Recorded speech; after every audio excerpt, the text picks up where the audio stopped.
Tingin mo, kung hindi ka man i-content ng vloggers ng Kalingap, walang ibang magko-content sa'yo? Paano yung mga nasa labas ng Kalingap? Yung mga hindi sakop ng rules ng Kalingap, pwede kang i-content. Katulad ko. Katulad ng Anig ba yun? Anig?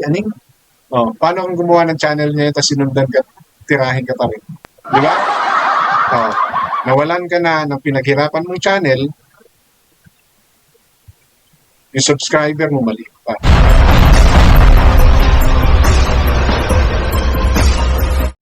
So yun na nga, no?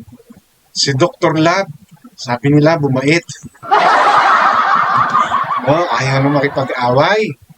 No, hindi na raw siya sasagot doon sa mga taong bumabati ko sa kanya. At ang pinakamatindi, no, ibitawan niya na yung malaking channel niya at gagamitin niya yung isa niyang channel. No? Yung 300 something subscriber niya, kapalitan niya na raw yun or ibibenta niya na yun at ang gagamitin niya yung isa niyang channel. At titigil na raw siya sa pakikipag-balitaktakan, balahuraan doon sa mga kanyang nakasagutan. Okay? And sign na ba ito na si Dr. Lab ay sumusuko sa kanyang mga kaaway? At ang ibig sabihin ba nito, tama sila, mali si Dr. Lab? So ilan lang po yan dito sa ating bibigyan ng reaksyon sa content ko na po na ito. At kung bago pa lang po pala kayo sa aking channel, please don't forget to like, share, and subscribe na rin po. And pakihit ng notification bell para maging aware kayo sa aking mga upcoming content. Any comment, suggestion, recommendation, leave it on our comment section. Issue lang po tayo, walang personalan. Okay? At matuto po kayo mag-fact check para hindi po kayo mapagsabihan fake news. Alright? So, yun na nga, no? Sa live kagabi ni Dr. Lab, ibang channel niya na yung ginamit niya. Yung channel niyang Dr. Love Vlog na mayroong 19,000 subscriber. At yung kanyang 317 something subscriber ay kanyang pagpapahingahin, no? At pansamantalang hindi gagamitin at balang araw maaaring ibenta niya. Dahil sa reason na ito. Tahimikan para sa kabutihan at wala nang magiging chitsi-buritsi pa. Wala na tayong marinig na walang katapusang utang na loob yan. Utang na loob ba yan? Ano yan? Ako po ay nagdesisyon na gamitin ang pinakamalit yung channel.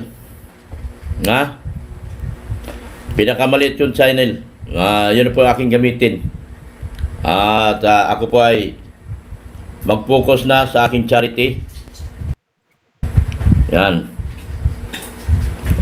At hindi na po tayo lilingon pa. Pagdating ng araw, siyempre pinaghirapan ko rin naman yan. Yung channel na yan. Pinaghirapan ko ng todo yan. Ibibinta ko po yan. Wala na po akong ititira. Wala na po akong isipin pa. Okay?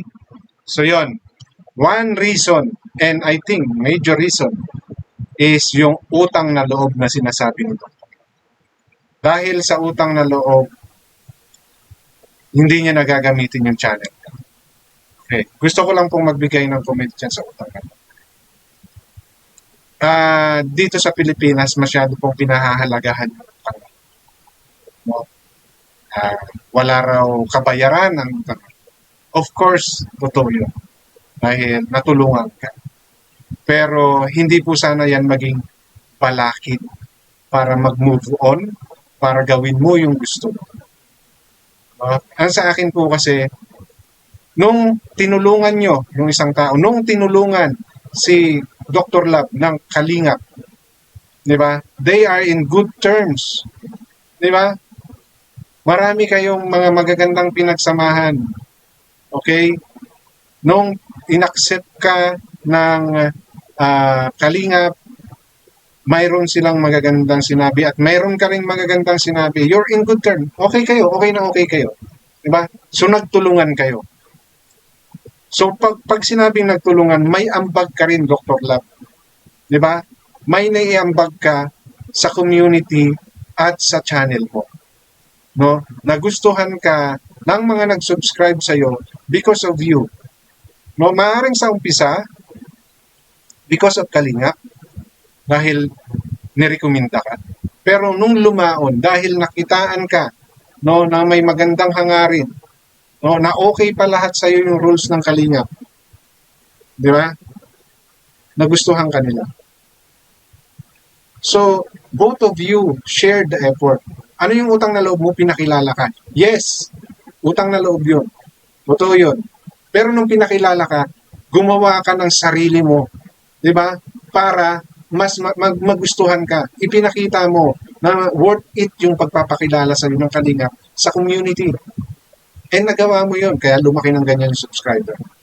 Hindi mawawala ang facts na nanduroon sa likod mo yung Kalingap. Pero hindi mo rin dapat kalimutan na ikaw ay nag-effort dyan. So, kung ako ang tatanungin, hindi ko ibebenta or iisang tabi yung channel ko. Kasi nag-effort ako dyan. Ano ko yan? Pinaghirapan ko yan. Katulad na sinabi mo, pinaghirapan mo yan. Sige, sabihin na natin, balang araw na isipan mong ibenta yan. It's still the same. Di ba? Still the same. Nung nabenta mo yan, may utang na loob ka pa rin sa Kalingap dahil naibenta mo siya sa ganyang presyo dahil sa laki ng subscriber. Di ba? So, nandoon pa rin yung utang na loob. Hindi ka pa rin nakaligtas no, sa utang na loob. Yung 19,000 subscriber mo na channel, are you sure na walang Kalingap na nag-subscribe dyan? Na hindi mo rin ba yan nirekomenda? No? Anong klaseng content meron yan? Same lang name, may vlog lang yung isa. So, yung iba dyan, baka taga-Kalingap. Di ba? Kung ang purpose mo sa pagtigil dahil sa utang na loob, I don't think it's enough reason. No? Maybe sa'yo, yan na yung pinaka-reason mo. Pero para sa akin, hindi pa. And tapos ibibenta mo pa or ipapahinga mo pa. I don't think so. Parang hindi siya worth it para sa akin. Because of utang na loob. Kasi dito sa Pilipinas, actually, ang utang na loob ay ginagawang weapon. Wine-weaponize para gawing pangonsensya doon sa mga taong gusto nyong balikan. Kinukonsensya nyo. Diba? Parang wala kang utang na loob na ganyan yung ginawa mo. No, hindi po ako, hindi po ako ganon. I don't look at that kind of gratitude na kailangan gamitin mo lagi sa akin yan. Dahil sa ayaw kong sumunod sa gusto mo. Di ba? Parang mali. Para sa akin, Dr. Love. But, yung purpose mo na mag-focus no, sa charity mo, diba? Maganda yun. Di ba? Magandang adhikain talaga yun. And yun naman talaga dapat. No? Sumasagot ka dahil siyempre, gusto mong pag-usapan. Di ba? So ngayon, just in case, no?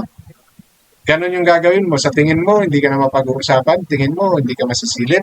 Tingin mo, kung hindi ka man i-content ng vloggers ng Kalingap, walang ibang magko-content sa'yo. Paano yung mga nasa labas ng Kalingap? Yung mga hindi sakop ng rules ng Kalingap, pwede kang i-content. Katulad ko. Pwede pa rin kitang i-content kahit na nandiyan ka sa channel mo. Di ba? Siyempre, yung tama lang yung sasabihin ko. What yung others? Di ba? Paano yung ibang galit sa'yo?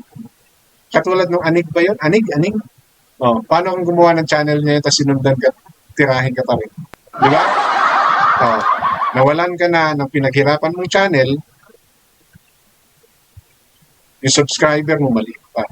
Aminin natin sa hindi, iba po yung revenue ipapasok ng 315 or 300 something subscriber from the 19,000 subscriber.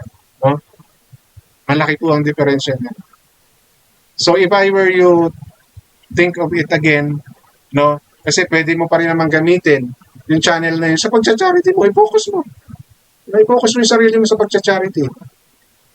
No? Kasi kahit dyan sa maliit na yan, kung gusto kong tirahin, titirahin ka nila eh. Dyan sa maliit mong channel. regardless malaki or maliit yung channel mo, babalikan kanila pag gusto kanilang balikan. Lalo na kapag nagbabiral yung mga iko-content. Di ba? Pwede pa rin lang sabihin na hindi dahil sa kalingap, hindi ka naman makikilala. So marami pa rin masasabi sa iyo, Dr. Lab. No? Kaya pag-isipan mo na bitawan yung channel mo yan. No? O talagang sumusuko ka na dahil hindi mo na kaya si engineer at saka si Balakak. Joke lang po yun, ha? Doon sa mga binabanggit na ganyan ni Dr. Lab. No? Alam ko naman na hindi ka sumusuko. Umiiwas ka lang. Diba? Mampangit lang kasi ako, ito Dr. Lab, hindi sa inano. Hindi ko lang nagustuhan, parang yung banat mo nung pumasok sa July Paunil, no, na